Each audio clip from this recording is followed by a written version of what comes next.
now I hope we will manage to connect to Sabrina Dietz, who studied applied environment at the applied environmental in the Norwegian University of Applied Sciences, and she's worked for management of carnivores in way.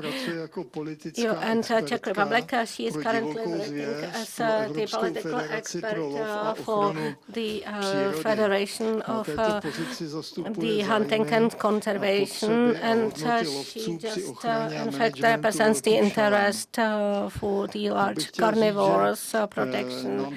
I just wanted to say that in fact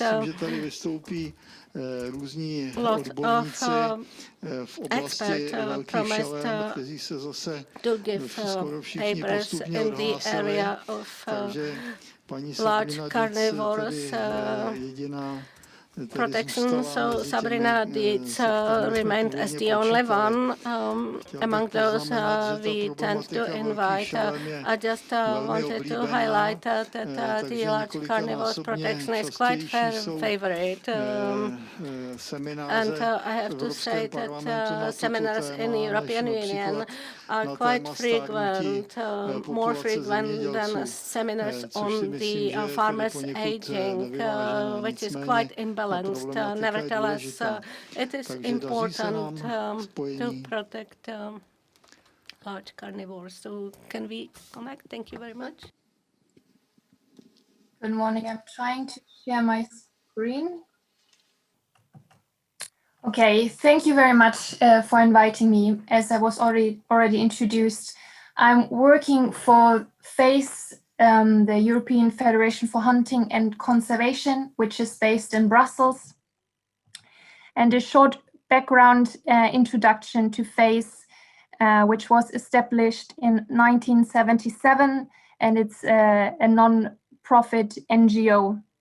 And we are representing all national hunting associations from Europe in the European institutions. So we are the voice of 7 million hunters, and we are trying to create the best possible context for hunting in Europe on a political and on an environmental level. But yeah, today I will talk about the return on the wolf and the challenges connected with it. So as you might know, the wolf was extinct in most of European countries, so almost extinct, and only after the 1970s, when the persecution pressure of wolves decreased, and when more and more people moved from the countryside to the cities, only then the wolf populations started to increase again. And nowadays, based on the IUCN assessment from 2018, we have 13 to 14,000 individuals in the European Union. And if we look at a European level, we have around 17,000 individuals. So IUCN recognizes in total 9 biologically wolf populations in Europe, which belong to one metapopulation. According to the IUCN Red List, the wolf is least concerned both on European level and in the EU. And the wolf is also protected under European legislation, which is the EU Habitats Directive. So there, the wolf can be either in Annex 4, so there it's strictly protected, or it can be in either Annex 5, where species, so the wolf, it can be subject to management. And yeah, as you can see here, this is the map where you can see the 9 wolf populations. And what is quite interesting to see is that 8 of the 9 wolf populations in Europe are shared by 1 or more countries, except of the population on the Italian peninsula, which is not yet connected to other countries. We also have the example of Finland, where the population is shared even with a non-European country. So there's lots of migration between Russia and Europe concerning the wolf. Now, looking and focusing on the Czech Republic, we know that the wolf is there in Annex 4, so it's strictly protected. According to the latest Article 17 reports, the Czech government reported a maximum of 80 individuals. So every 6 years, the member states have to report the conservation status of species and habitats to the European Commission. And the latest report was covered the period from 2013 to 2018.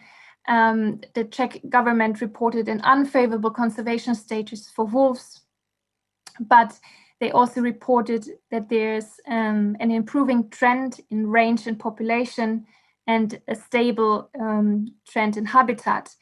Early this year, the Czech Republic has approved a wolf management plan, which is very important to get a certain kind of flexibility according to EU guidance documents. Looking at the map of the Czech Republic and the presence data that were reported by the Czech government, you can see that most of the population is in the border regions, and they are all part of a bigger population. So, for example, in the north of the Czech Republic, the wolf packs are part of the Central European lowland population, which is mainly in Germany and Poland. You have also some influx from the Alpine regions via Austria and from Slovakia, which is the Carpathian population. But of course, with the return of the wolf, also some challenges come along. And the stakeholders which are most impacted by the return are, of course, the farmers and the livestock breeders. According to a study based on 19 EU countries plus Switzerland and Norway, 19,500 sheep have been killed already by wolves in only 4 years. And of course, the European Union provides financial resources to mitigate these conflicts. And the most used tools are electric fences and guarding dogs, but they are not, you have to keep in mind that these tools are not working for every type of landscape or situation. Also, compensation payments are often used, but they are not satisfying enough. So hence the farmers are the stakeholders that have usually the most negative attitude towards wolves when you look at social studies. But of course, not only the farmers are impacted, but also the hunters.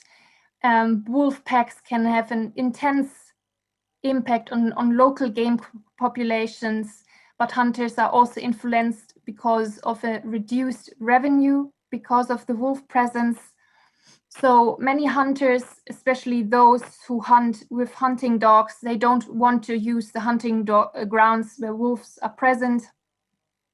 So the loss of hunting dogs is the main problem at the moment hunters face, mainly in Scandinavia, but also in other European countries. So for example, in Finland, there were only 25 hunting dogs killed, many more injured, and that was only in this season starting in August 2020. Another big problem is if small-scale farmers with an extensive livestock farming have to stop farming because of the wolf. So for those, the wolf is most of the time an additive pressure on the livelihood of those. But when they give up this small-scale farming and the grazing stops, certain habitats, especially in mountain areas, for example, like the alpine regions, those habitats disappear, and the stop of the grazing may lead to reforestation of open fields. The habitats, the meadows, for example, in the mountainous areas are quite often also protected under EU legislation. So there you have a conflict between two objects that are protected. So you have the wolf on one hand, which is in many areas strictly protected, but you also have these habitats, which are very important. And the same principle is also with other species and that are, for example, endangered or strictly protected, or also when the population is rather small, so the wolf can have a big impact. But in fact, for these cases, more scientific research has to be done and is needed to collect more data on the impact of wolves on ecosystems in Europe. So now these conflicts, they of course need to be mitigated, and the most important tool is quite often education and communication. So the wolf in Europe is such a flexible animal. It can adapt easily to our landscapes that are modified and sometimes highly fragmented. So the acceptance of large carnivores by the people is the most crucial factor. But therefore, the rural voices need to be heard, and especially due to the situation that conflicts are so diverse. They depend on the climate, on landscape, and, for example, also on the socio-economic situation of a certain country or region. So solutions have to be found locally and regionally and cannot be done only on a national level or even European level. And then also management and conservation decisions have to be transparent. There needs to be a communication between authorities and the stakeholders. So conflicts are also often solved on a political level, and therefore FACE and many other European hunting associations have certain requests. For example, we want to change the conservation status of certain populations if they have reached a favorable conservation status, which is the goal of the EU Habitats Directive. Because once populations have reached this level, management is needed. And as I already said before, we need flexible solutions and flexible implementations that also have to be done on international and European level. Furthermore, there needs to be a greater recognition of Article 2 of the Habitats Directive. So the goal of this is the conservation status is favorable, but cultural aspects or socio-economic situations have to be taken into account. And as I already told before, many of the wolf populations are shared by one or more countries. So transboundary management plans need to be more promoted by the European Union. But of course, hunting can also be a management tool to mitigate conflicts. If hunters give wolves a value, and not only a financial value, but also an intrinsic value, then hunters and people from the rural countryside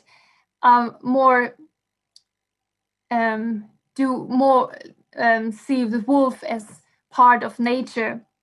And also, if there's certain lethal management, certain prey species can be preserved.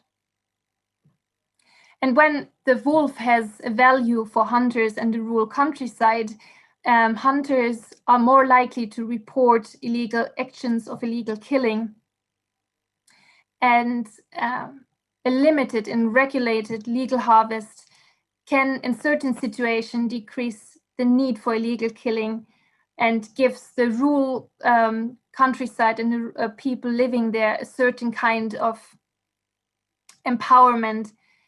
And that is very important to mitigate conflicts and to decrease illegal killing.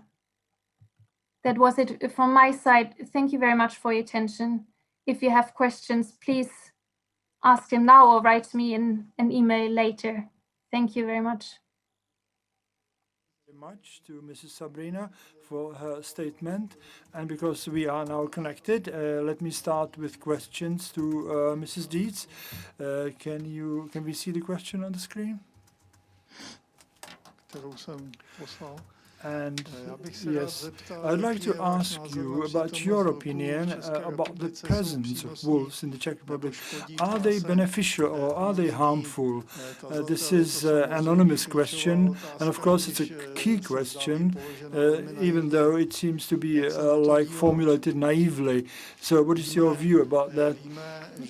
We know that today on the offensive are protectionists of wolves, whereas farmers are in deep defensive, or on the deep defensive, and therefore they have some legitimate interests which should be taken into account. So what is your opinion about this? So first of all, the wolf is not a direct threat to humans. So there have been no cases or where wolf is directly harming humans. But of course, it's a huge pressure on the local and on the rural countryside, which needs to be taken into account. So the voice and the fears of farmers to lose sheep or other livestock, that needs to be taken seriously and also taken into account to management decisions. Most of the time, people who say the wolf needs to be strictly protected come from the cities, and they don't live closely to the wolf.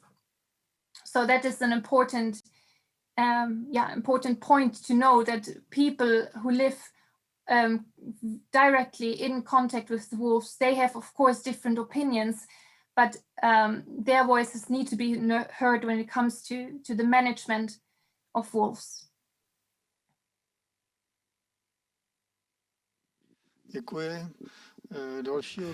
Thank you very much. Next question.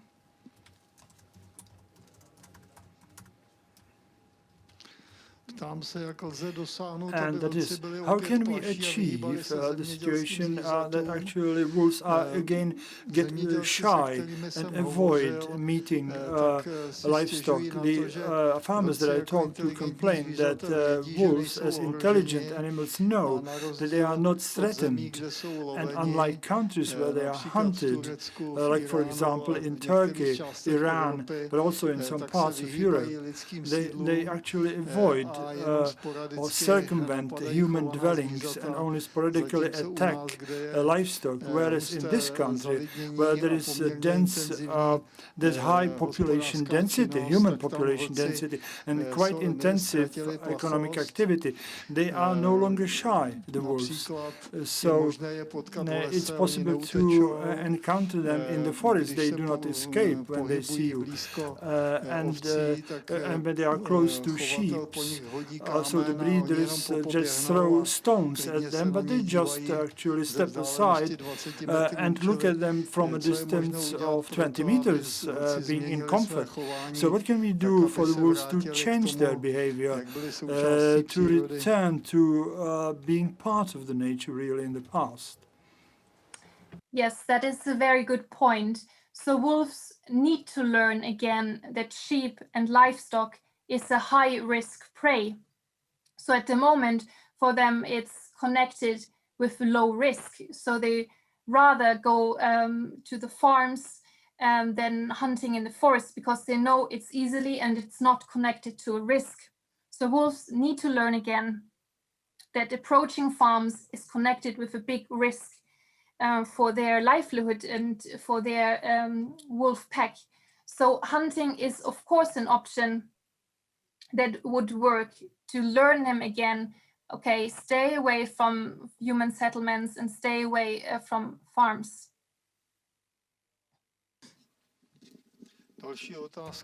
Next question. It's ironical remark rather, and that the EU great emphasis is laid on the welfare of livestock. And how is it about sheep that are torn to pieces by wolves? Well, I wouldn't even raise this question, but we must realize that this thing needs to be taken seriously. And the last question,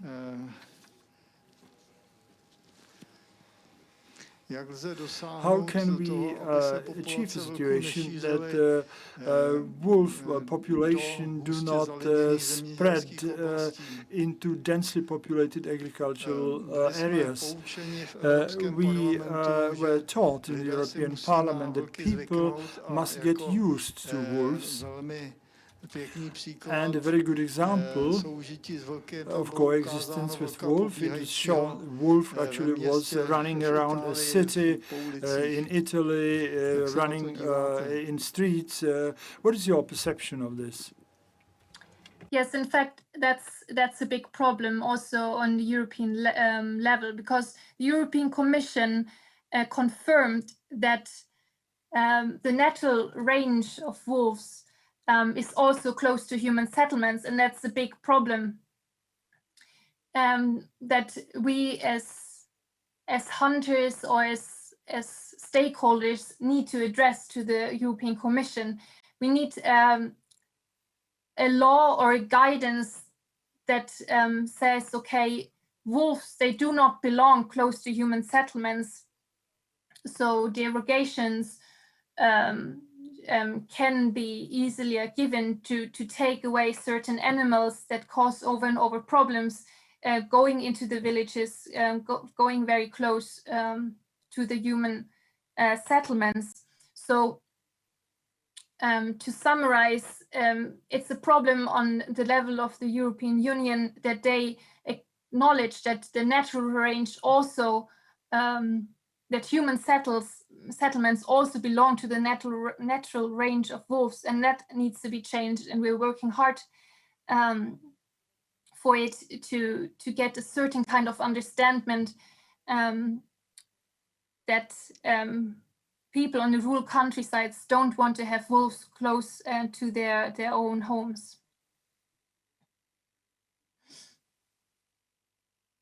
Máme tam ještě další otázku. There's one more question. Já bych předtím ještě, než ji přečtu, But chtěl before připomenout, reading že na it, přednášce let me remind o that vlcích v Evropském the parlamentu, lecture on wolves kde in the bylo European nabito Parliament, zemědělci, kteří and it was ovšem the se whole tvářili velmi conference hall defenzivně, was tak crowded expert by dostal farmers, otázku od but they německého looked very poslance, defensively. So an expert got a question jak from velký má být Europe, tedy počet German vlků, MP, what should be aby the number of se wolves zamezilo so that tomu nebezpečí, the že oni z danger can genetického be hlediska prevented, zdegenerují. that they would degenerate genetically. Expert And the odpověděl, expert co answered, největší. as big as can be. Čili ta otázka, Or the number should be as high as it jak can. vybalancovat stav So vlků the question is how mezi to balance velikostí škod off u farmářů a jejich the number of prospěšností, jak wolves, stanovit výšku that is to náhrad. set the balance between the Lze si představit amount i of stav damage bez nich. on the farmer's side and the beneficiality, Víme, že the ty wolves' náhrady beneficiality. How can we dramaticky set the stoupají, tak jak compensation? We stoupají know that škody z roku na rok costs a dramatically rise zemědělci si as much stěžují, as že the náhrady damages dostávají rise year by year, velmi and the opožděně farmers complain that they že get compensation dost very často nejsou ty very škody late, and that very uznány a nejsou often such odškodněny. damages are not recognized and they did not receive proper compensation. Yes, so the goal of the European legislation is that each population or assessment of wolves reaches favorable conservation status. So that means that both habitat, range, and populations can be maintained for the future. And there it's in fact important that countries and national governments set the so-called favorable reference values together with the stakeholders that are involved. And once this value is reached, the population can be set to a favorable conservation status. And once it has reached this status, a better flexibility can be taken by member states, so they have the chance to be a bit more flexible. That is the solution according to the European Union, but it's very important that stakeholders are active, so that the member states or the governments set this favorable reference value together with all the stakeholders that are influenced, so that it is not the solution that like in Poland, where they say, okay, we need as many wolves as possible. That's not a solution, and that is not wanted. Also because of Article 2 of the Habitats Directive, where it says, okay, that the interests, the cultural interests and the interests of the rural countryside needs to be taken into account when in the conservation of management and management of wolves. So their interests are also important, and they should be recognized.